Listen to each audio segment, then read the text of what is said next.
Hello guys, magandang araw po sa inyong lahat. Ito naman po ang kaibigan si Jake. Sa video natin ngayon, pag-usapan po natin ang siba ang pagbihin ng DPWH Secretary, no? Newly assigned, si Secretary Vince Dizon, na dapat bawasan ang flood control budget sa 2026.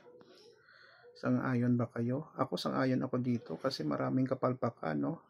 Pwede namang ibaling sa ibang project. Ayon po sa philstar.com, sa Filipino Star ngayon, Dizon flood control budget in 2026 must be reduced, no? Basahin natin ang buod ng balita. Flood control budget ng DPWH dapat bawasan ayon kay Secretary Dizon.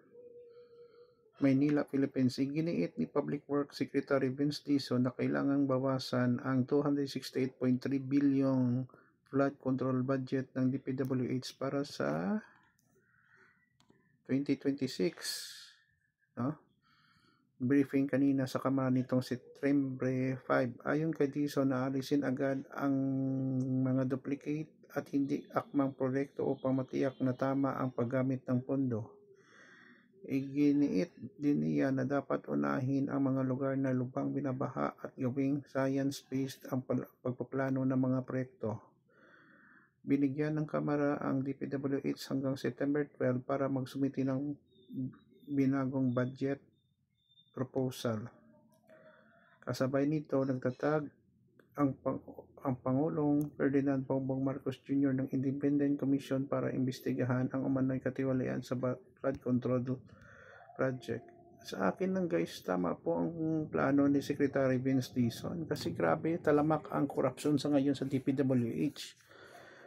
At dapat close monitoring, hindi lang po lagyan ng 80% completion ng mga project, okay na.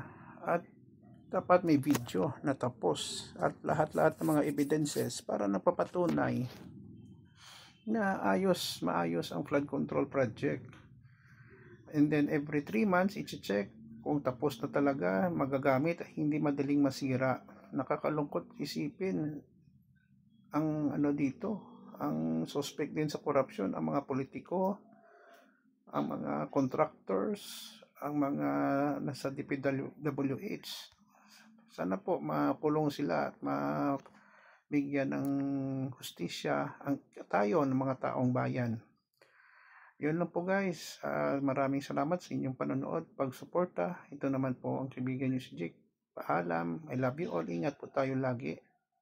Kita-kita po tayo sa sunod na video.